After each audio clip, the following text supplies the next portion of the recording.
Hi welcome to icon news. నేను మీ సతీష్. ఈరోజు మనతో పాటు ప్రముఖ విశ్లేషకులు ముప్ప అంకమరావు గారు ఉన్నారు. వారితో ఏపీలోని వివిధ రాజకీయ అంశాలపై చర్చిద్దాం. నమస్తే అంకమరావు గారు. నమస్తే సతీష్ గారు. తెలుగు చలనచిత్ర పరిశ్రమలో గత 50 సంవత్సరాలుగా నట ప్రస్థానాన్ని కొనసాగిస్తున్న నందమూరి బాలకృష్ణ గారికి కేంద్ర ప్రభుత్వం పద్మ పురస్కారాన్ని ప్రకటించింది, పద్మభూషణ్. అయితే దీని మీద అటు వైసీపీ కార్యకర్తలు కావచ్చు, వైసీపీ నాయకులు కావచ్చు, బాలకృష్ణ అంటే పడని కొన్ని సామాజిక వర్గాల అభిమానులు కావచ్చు, చాలా దుష్ప్రచారం చేస్తున్నారు.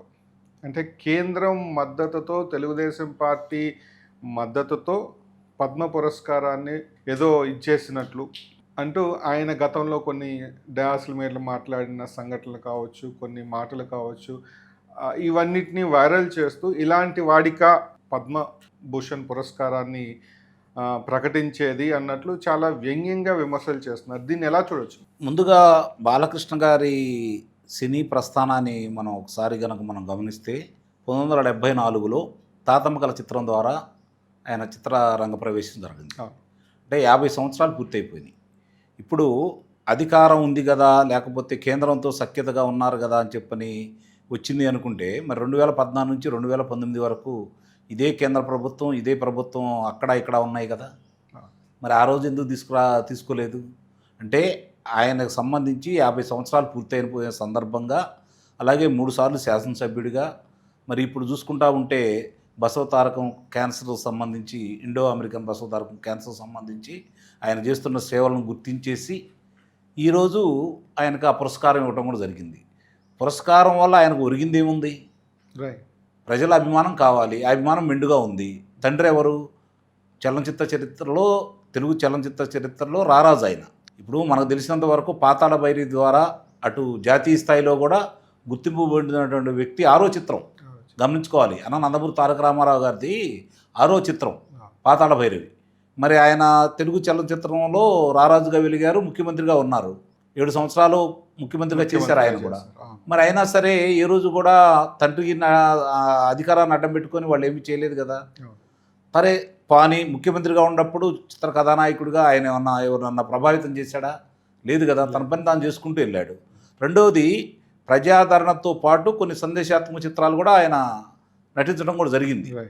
ఇక్కడ మనకి ఆనాటి రామారావు గారు లేకపోతే నాగేశ్వరరావు గారు వాళ్ళ చిత్రాలను తర్వాత సంవత్సరాల తరబడి ఆడిన చిత్రాలు ఏళ్ల మీద లెక్కేసుకుంటే మిగిలిన వాళ్ళలో అధిక శాతం ఉన్నటువంటి ఏకైక కథానాయకుడు బాలకృష్ణ గారు. యువరత్నంగా ఆయన కీర్తించబడతారు. బాక్సాఫీస్ బొనంజాగా కూడా ఆయన్ని కీర్తిస్తారు. ఆయన 1 కాదు 2 కాదు అఖండ విజయాలు ఎన్నో చేకూరినాయి ఆయనకి. అలాగే సామాజికంగా సంబంధించినంత వరకు కూడా ఇప్పుడు క్యాన్సర్ దానికి సంబంధించి అతను బోళా మనిషి. మిగిలిన వాళ్ళలాగా బయటకు వచ్చి నటించడం తెలియదు ఆయనకి. చాలామందికి ఆయన గురించి తెలియని విషయాలు ఏంటంటే, ఇడిగా బయటకు వచ్చి నటించడం తెలియదు.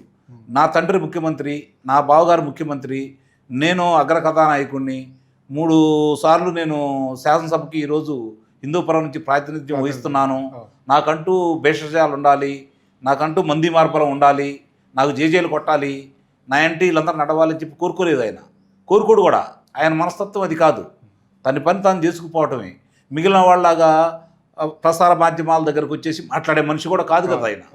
చిత్రం విజయమైనా అపజయమైనా తన పని తాను చేసుకుపోతూ ఉంటాడు. ఈ మధ్య కాలంలో ఇప్పుడు ఈ సాంకేతిక పరిజ్ఞానం అందుబాటులో వచ్చిన సందర్భంగా ఈ మధ్య కొంత ఆయన వచ్చేసి దాని గురించి బయటకు వచ్చి ప్రసార మాధ్యమాలతో మాట్లాడుతున్నాడే తప్ప, గతంలో ఏ రోజు మిగిలిన వాళ్ళతో పోల్చుకుంటే ఆయన మాట్లాడేవాడు కాదు కదా. తన పని తాను చేసుకుంటూ వెళ్ళిపోయేవాడు. సహజంగానే ఇప్పుడు ఏనుగు వెళ్తూ ఉందనుకోండి, కుక్కలు మురుగుతూ ఉంటాయి అని చెప్పి ఏనుగు కోపం వచ్చి తొండంతోటో లేకపోతే కాలితోటో కింద వేసింది అనుకోండి, చచ్చిపోతారు. బాలకృష్ణ గారు కూడా అంతే. ఇప్పుడు బాలకృష్ణ గారికి సంబంధించి ఆయనకి పురస్కారం రావడం అనేది ఆలస్యమైందని నేను భావిస్తున్నాను. చాలా ఆలస్యమైంది. ఈ వయసులో 60 సంవత్సరాలు దాటిన తర్వాత ఈరోజు వరుస పెట్టి 4 విజయవంతమైన చిత్రాలు నటించినటువంటి నటుడు ఎవరున్నారు చెప్పండి? ఆ ఘనత కూడా ఆయనకే దక్కుతుంది కదా. ఈరోజు ఇప్పుడు వస్తున్నటువంటి కుర్ర కథానాయకులతో పోల్చుకుంటూ ఉంటే ఈయన ఆదర్శంగా తీసుకోవాల్సిన పరిస్థితి వాళ్ళకి ఏర్పడతా ఉంది.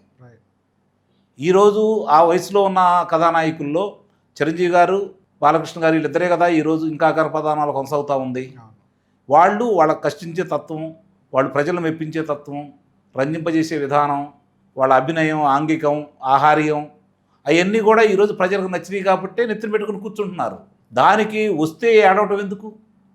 మీకు మీ వేరే వాళ్ళకి వచ్చినప్పుడు వీళ్ళు అయితే మాట్లాడేవాళ్ళు కాదు కదా. ఇప్పుడు బాలకృష్ణ గారికి సంబంధించి చిత్ర పరిశ్రమలో ఎవరేమనుకున్నా సరే ఆయన రారాజు కొడుకు యువరాజు, అందులో ఎలాంటి సందేహం కూడా ఏమి లేదు. కల్మషం తెలియని వ్యక్తి, కడుపులో ఏదుండేది మాట్లాడేస్తాడు. అక్కడ ఎంతమంది ఉన్నారా, ఏమున్నారా, ఇది ఇల్లా లేకపోతే సభ లేకపోతే చిత్ర ప్రదర్శనకు సంబంధించినటువంటి ప్రచార కార్యక్రమాలను చూసుకోడు. ఉండదు మాట్లాడుతూ ఉంటాడు. అది ఉండబట్టే ఈరోజు చిన్నపిల్లలతో సహా ఈరోజు ఆయనకు అభిమానులు అయిపోయారు. ఇప్పుడు ఆయన కార్యక్రమంలో ఆహాలో వస్తున్న కార్యక్రమం కనుక మీకు ప్రత్యేకంగా చెప్పేది ఏముంది? ఈరోజు ఆయన చిత్ర పరిశ్రమలో ఎంత పేరెన్నిక కన్నారో దాని ద్వారా అంత పేరెన్నిక కన్నారు. ఈరోజు ప్రజలకు ఇంకా బాగా చేరువైపోయారు. జై బాలయ్య అనే నినాదం చివరికి పబ్బుల్లో కూడా ఆ పాట ప్రదర్శిస్తున్నారు అంటే ఆయన అంత ప్రాచుర్యం పొందాడు, అర్థం చేసుకోవచ్చు కదా. 50 సంవత్సరాల సినీ ప్రస్థానానికి ఒక అగ్ర కథానాయకుడికి కేంద్ర ప్రభుత్వం ఇస్తున్నటువంటి పురస్కారం అది. ఇప్పటికే చాలా ఆలస్యమైంది అయితే నేను భావిస్తున్నాను. అంటే ఒక విధంగా చూసుకుంటే ఆయన కొంతకాలం క్రితం వరకు కూడా ఎటువంటి యాడ్స్లో ఎక్కడ నటించలేదు. ఆయన ఒక అందరికీ ఆదర్శంగా ఉండాలి, నన్ను చూసి ఇంకొంతమంది ఇదవుతారు అనే ఉద్దేశంతో ఆయన ఎక్కడ కూడా కమర్షియల్ యాడ్స్ ఎక్కడ చేయలేదు. చేసినవి కూడా చారిటీ కోసం చేసినవే తప్పితే ఎక్కడ కూడా నటించిన దాఖలాలు లేవు. సో మీరు అన్నట్లు ఆయనకి పురస్కారం అనేది ఒక ఇదిగా మాత్రమే తప్పితే ప్రజల మనసులో ఆయన ఎప్పుడు చిరస్థాయిగానే ఉంటారు, యువరత్నగానే మిగులుతారు. అట్లా కదండి. ఇప్పుడు వాళ్ళ తండ్రి గారు ఆయనకు చెప్పాడట మొట్టమొదట. ఓకే. వారు కూడా నందమూరి తారక రామారావు గారు కూడా ఏ రోజు ఈ ప్రచార కార్యక్రమంలో పాల్గొనలేదు. Okay, right. ఏ సంస్థలకి ఆయన చెప్పిందాన్ని ఆయన తూచా తప్పక అమలు చేసుకుంటూ వస్తున్నాడు. ఈరోజు కూడా క్యాన్సర్ హాస్పిటల్కి సంబంధించి నిధుల గురించి ఆయన దాంట్లో పాల్గొని ఆ డబ్బులు దాంట్లోకి పంపిస్తున్నాడు తప్ప ఆయన సొంతానికి వాడుకోవట్లేదు కదా. సరే, అజ్ఞానులు ఏదైనా మాట్లాడుకుంటూ ఉంటారు. దాని గురించి మనం సహజంగానే నాణానికి రెండు వైపులా చూస్తూ ఉంటారు. ఆయన ఏది బోడాతనంగా మిగిలిన వాళ్ళే నటిస్తారు, ఆయన నటించడం రాదు. కెమెరా ఉంటేనే నటిస్తారు అంతే. ఆయన మనకు వచ్చేసరికి చిత్రాల్లో సంబంధించినంత వరకు నటుడే తప్ప బయటకు వచ్చిన తర్వాత చాలా చిన్నపిల్లవాడు, చాలామందికి తెలియని విషయం. ఈ రోజుకి ఆయనతో పాటు నేను 4-5 కార్యక్రమాల్లో పాల్గొనడం కూడా జరిగింది. ఆ పాల్గొన్న సందర్భంగా నేను ఇంత గొప్ప కథానాయకుడిని, లేదా ఇందాక నేను చెప్పినట్టు తండ్రి ముఖ్యమంత్రి, నా బావగారు ముఖ్యమంత్రి, నేను శాసనసభ్యుడని వేషరా లేకుండా ఎక్కడికన్నా ఏదన్నా వేడుకకి వచ్చిన సందర్భంలో అందరితోటి కలివిడిగా మాట్లాడుకోవడమే కాకుండా తను భోంచేసేటప్పుడు తన ప్లేటు తానే తీసుకుని వెళ్ళి తనకేం కావాలో పెట్టుకొని తిని కూర్చొని వ్యక్తి ఆయన. అక్కడ కూడా ఆర్భటాలకు చూసుకోడు. పక్కన వెనకమాల ఎవరు బౌన్సర్లు లేరే ఆయనకి ఎక్కడ ఈ రోజు వరకు ఎప్పుడు బౌన్సర్లు లేరే. అంటే అర్థం చేసుకోవాలి జనాలు కూడా. సహజంగానే అవతరాలు బురద చల్లితే దాన్ని వరుసనే అందరూ నిజమే కావాలనుకునే జనాలు ఈరోజు ఎక్కువ మంది అయిపోయారు. వాస్తవాలు తెలుసుకోండి. ఇన్ని సంవత్సరాల ఆయన చిత్ర పరిశ్రమకు సంబంధించి కావచ్చు, రాజకీయ రంగంలో కావచ్చు, ఒక్క విషయం చెబుతానండి, మిగిలిన విషయాల్లో కూడా మనకొద్దు.